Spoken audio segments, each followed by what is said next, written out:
Na siwezi kusema sana kwa sababu mnaenda kwa kazi ya Mungu, njoo nikae tu waulize mko wapi. Yeah, so it's not to say that just because you're outside doing the work of God, I can't ask you where are you going, where are you, I can't check on you. Like, it's still my job as your parent to play my part.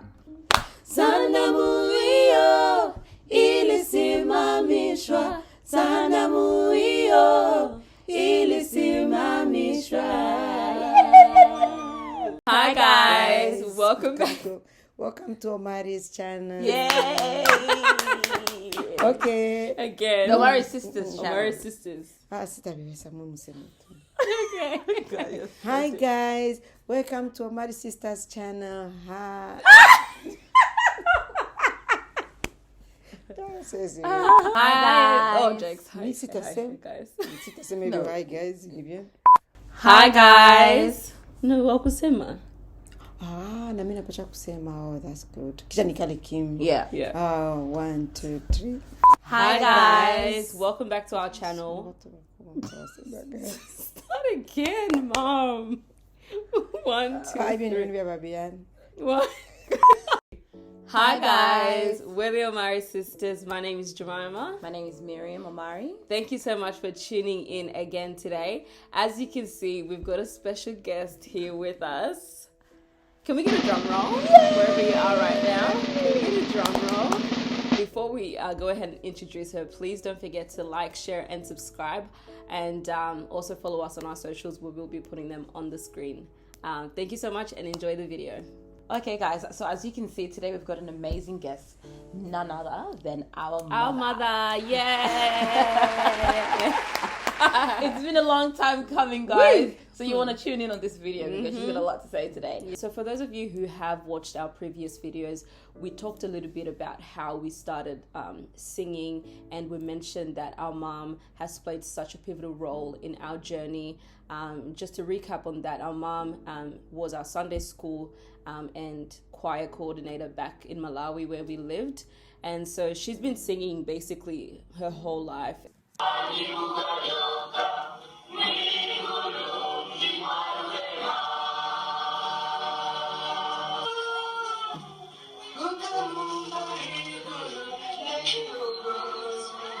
And so she kind of like passed that on to us.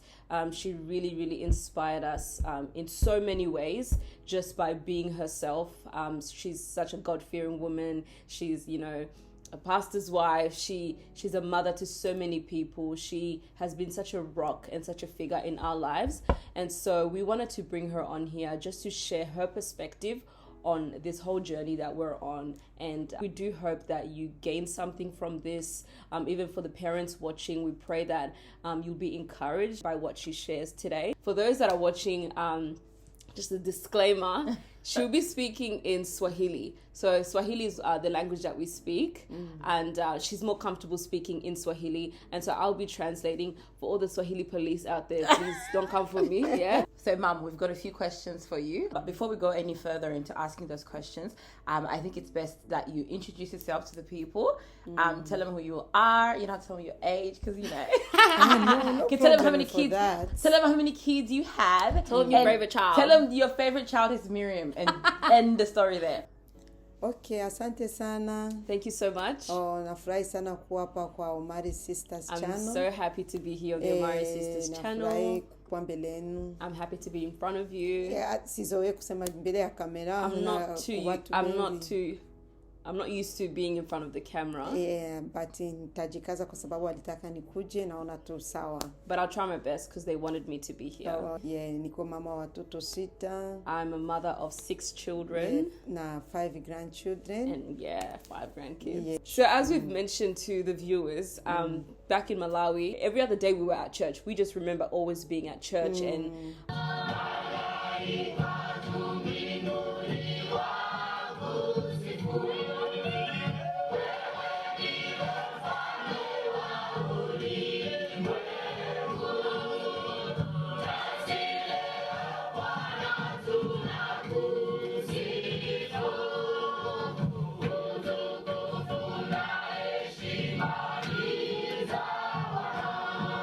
So just talk us through your intent or your motive when you used to take us to those practices? Was it because there was nowhere else you could put your kids, or did you have another deeper meaning or deeper reason as to why you wanted us to grow up in the church and to be involved? Yeah, thank you so much. Asante sana kwa hiyo swala. Thank you so much for the question. Yeah, kwanza mimi nilianza kuimba bado niko mdogo. So I started singing, or she started singing from a very young age. Yeah. Between the ages of 9 and 10, she converted and gave her life to Christ, and so she started to sing. Yeah. So when you asked me that question of why did I used to take you guys to church? Kwanza neno la Mungu linatuambia umlee mtoto katika njia ambayo inafaa. Aseme hata kama atakapokuwa mkubwa hataweza kuisahau. So the Bible says, train up a child in the way that they should go, so that when they are older, they will not depart from it. Yeah, na kwa sababu niliona uzuri wenye uko ndani ya wokovu. So I saw the benefits that are in salvation. Na hiyo huduma ya uimbaji ndio ilikuwa huduma ambayo Mungu alitia ndani yangu wakati nilianza kuingia kanisani. And the ministry of singing is one that God had given me ever since I started going to church. Na ndio maana sasa nilikuwa napenda na watoto wangu tu tunaenda pamoja nao, lakini sikujua kama pengine wakati watakuwa watu wazima wanaweza kuacha wala wakaendelea. I wanted my children to come to church with me. I wasn't too sure whether this was something that they were going to pursue individually for themselves when they grow older. Yes. Na ile kusema kwa nini ulikuwa unaenda mpaka nao au kuacha nyumbani au tugawe mtu mwingine abakie? Ni kweli nilikuwa na watoto wenye wako na miaka tofauti, angeweza kubakia na wadogo zake, lakini Joshua alisema mimi na nyumba yangu nitamtumikia Mungu. Our older sister was able to take care of us. But she preferred that we all go to church because in the book of Joshua it says that me and my house we shall serve the Lord. And so she wanted to implement that verse in her children's lives and obviously our family, that wherever she went to do the work of God, we came with her. You know, if we met to pack our lunches and our extra clothes for us and everything like that, we were all going. So she took that Bible verse very seriously and literally, and she implemented that into our lives. And I think that's why she wouldn't just leave us with anybody. We never went and stayed over someone else's house because mom was at church all day or anything. Like we were always at church with her. Lakini sikuifanya kama nilikuwa na waforce sana mpaka mkuje kuimba mpaka mkuje na mimi, hapana. I wasn't doing it in such a way that I'm forcing them to be at church and to sing. It wasn't that. It wasn't like that. Lakini sasa pale kwenye mimi naenda na wenyewe wanapasha tu kunifuata, jua alikuwa wangali wadogo. And it just made more sense for them to come with me because they were quite young. Na nilikuwa nahitaji watoto wenyewe wataimba kwa hiyo kwaya ambayo nilikuwa nilianzisha kwa watoto. I had formed a kids choir and also like a young adults choir. They needed to be a part of it.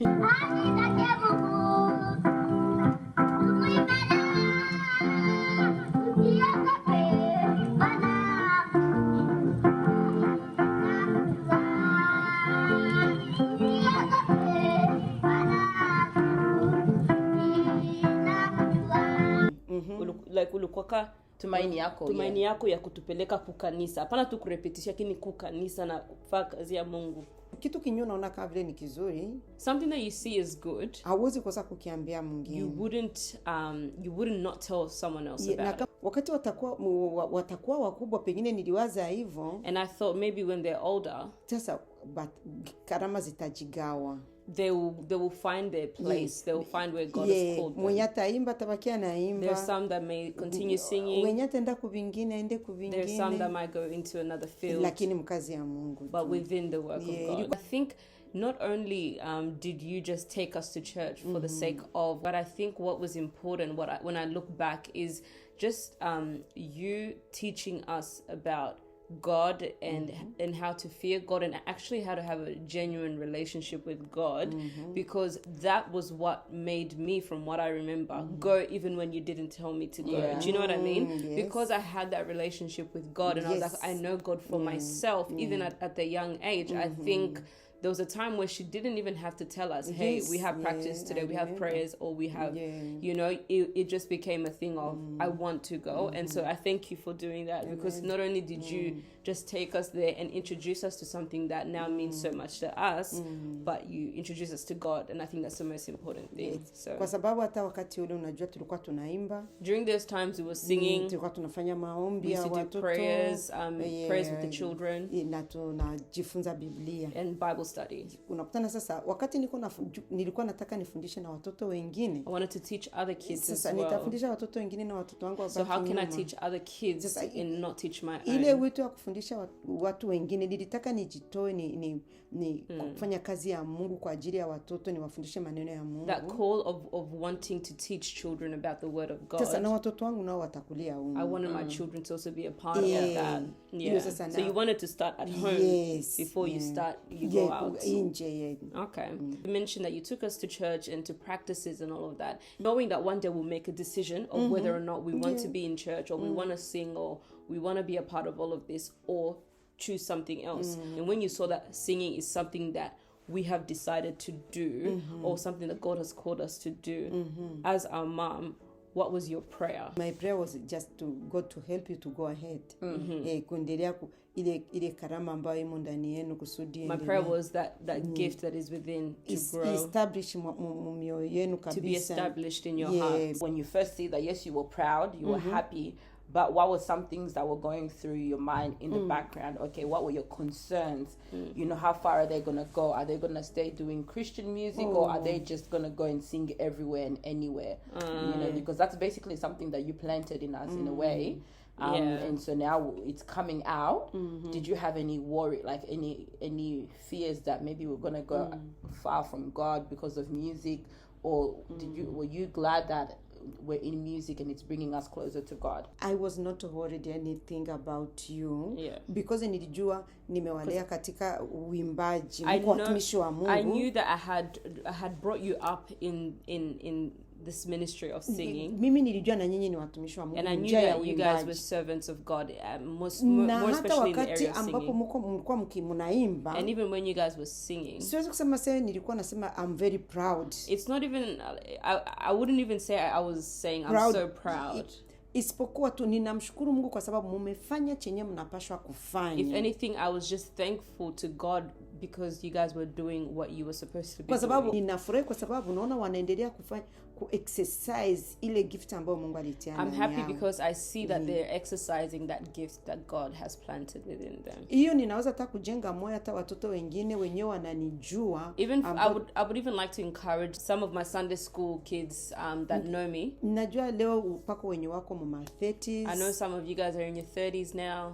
Wengine wameshakuwa married, wana watoto. Most of you are married, na with wengine bado hawajaoa. Some are not married yet. Ningewaomba sana kote kwenye wako. I'll urge you wherever you are. Kama hautakuwa mwimbaji, if you're not going to be a singer, lakini ufanye nyingine kazi ya Mungu. If you're not going to be a singer, there's another area that you can serve. Well, I think this is what we were talking about at home this week. They look at people that have that calling that is constantly in the limelight. So if somebody is being called to be a preacher, they're always there. Everyone can see them. If somebody's been called to be a singer, everyone can see them. There are some Christians who have been called for other things that are behind the scenes. That you're not on the camera constantly. You're not doing, but there's definitely something. There's definitely something. Whatever the eye can do, the ear cannot do. Whatever this hand can do, the other hand cannot do. So if we're singers, or if somebody else is doing preaching, there's definitely something for you to do. And so just because you're not singing, just because you're not playing the keyboard, the bass, if you're not preaching at church, if you're not a Sunday school teacher, you're not a youth leader, you are something. I just want to encourage the parents out there that it's about you as a parent understanding that, and whenever you see a gift in your child, cultivating it and doing your part as a parent, whether it's praying for them or whether it's putting them in the right places for that gift to grow, but not expecting that every child needs to be on stage or every child needs to be like Miriam said, a youth leader. And so don't put pressure on your kids. Just know that God's got them. He's got a call over their life. Don't try to impose another call just because it looks attractive. It looks attractive and it's So there'll be times that we'll go to rehearsals, right? Or we'll have like events like singing or music events, and sometimes we'll be out late, like midnight, 1 a.m. and you get that call that from your mom or from your dad, and you just know that you're gonna get yelled at because you need to be at home. For me and Miriam, I know that that's something that really bothered us for a while, because we were like, okay, God is calling us into this, but why are our parents why are you guys always restricting us? You know, sometimes it would be us to go and perform somewhere. Mom and dad would be like, no, you've been going out too many times, every single day going out. And then we say, but Ma, we're going to do the work of God. What's your reasoning? What was your reason? What was the reason? With that balance of knowing that, okay, my children have this gift and they're serving God in this area, you still have but you still have authority over us as our parent and as our mom, saying, okay, if I say no, it's no, yes is yes. Talk to us about balancing that as a parent. Kwa sababu kazi ya mzazi na kuaga, hata mtoto yuko kunyumba wala hata kama yuko kunyumba unafanya kazi ya uzazi. Whether your child is at home or whether they're outside, you're still doing a job as a parent. Na siwezi kusema kwa sababu mnaenda kwa kazi ya Mungu, njoo nikae tu nisi waulize mko wapi. Yeah, so it's not to say that just because you're outside doing the work of God, I can't ask you, where are you going? Where are you? I can't check on you. Like, it's still my job as your parent to play my part.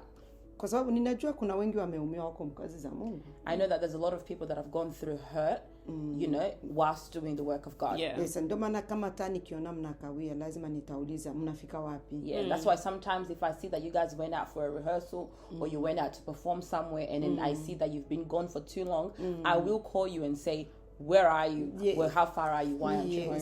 Nafikiri isiwezi kusema watoto wangu wameenda mkazi ya Mungu. Let me relax. Wako mkazi ya Mungu, wako mkazi ya Mungu. Yeah, one thing I would never do is just say that, oh, my kids are doing the work of God. Let me just leave them. They're just, they're there. You know, God is with them. I'm just going to like mind my business. I'm not, because I've seen a lot of things. Mimi naona hao wameingia muimbaji. And I see that you guys have gone into the ministry. Kuwa na ile kufollow.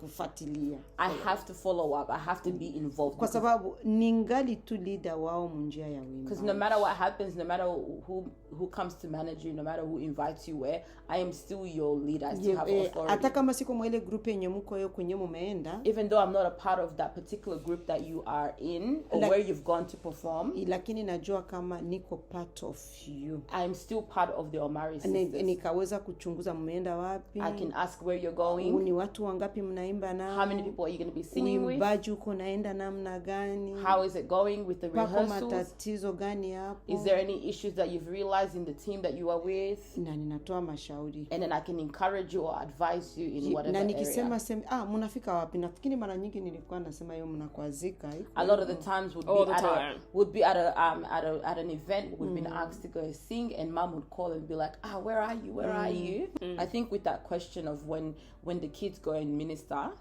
sisi wazazi lazima tufuatilie. As parents, it's important for us to follow up. Nafikiri ni vizuri zaidi. It's very, very important. It's really, really good. Sisi tunaweza kuwasaidia moyo kazi ya Mungu. And it's because God has appointed us as parents to help them in every area of life. Kutana na matatizo huko kwenye ameenda kuimba. Your child could face problems wherever they've gone to sing or whatever group of singing. Mimi najua kuna watoto wenyewe wamevunjwa moyo muimbaji. I know that there's a lot of young children out there that have been discouraged within you know, na iko kabisa na hiyo karama ya uimbaji imo ndani yake. And the child has that gift of, you know, singing or dancing or whatever. Group ya uimbaji anakutana imo na vita kali. But within that group that they've been placed in, they meet a lot of challenges. Maybe if somebody has discouraged akifika nyumbani wewe humuulizi au kumpigia simu. And then when they get home from practice or they get home from whatever rehearsal they were from, and instead of you checking up on them and say, how was it? How did you find it today? You're just quiet. Yeah, unakaa kimya. Nafikiri ni vizuri kusema tukue pale. I think it's very, very important that even though you cannot be there physically, when they come home, you check up on them and say, how was it? Did you learn something? What were the challenges that you faced, so that you can be involved in the growth of your child's calling? Thank you guys so much for tuning into our video today. We really do appreciate it, and we hope that you have grabbed something, you have been encouraged, you had a good time watching this video. As usual, please don't forget to like, share, and subscribe. And also, we just want to say a huge thank you to all those who have been subscribing, sharing, and supporting, sending us messages of encouragement. We really do appreciate it from the bottom of our hearts.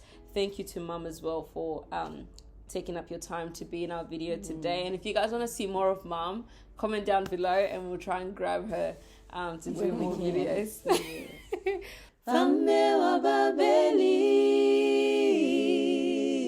alisimamisha sanamu, Walikuwa watatu, palikuwa vijana Meshake na Shadrake, pamoja na Abednego, vijana watatu, wao walikataa kuiabudu sanamu. Sanamu hiyo ilisimamishwa, sanamu hiyo ilisimamishwa. Wakaipiga filimbi, santuri na ngoma, wote wakaishuhudia. Lakini hao vijana watatu hao walisimama imara, na alichukizwa na ubaya wa Sodoma. Na malaika wakamwambia Lutu, usitazame nyuma, haleluya, mimi nitateketeza Sodoma na Gomora. Don't forget to subscribe. No, like, share, and subscribe. Don't forget to Like, Look share. at the camera, Mom.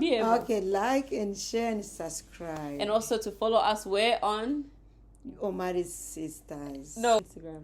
Oh, Instagram. Yeah, what's our Instagram name? I don't know. Bye.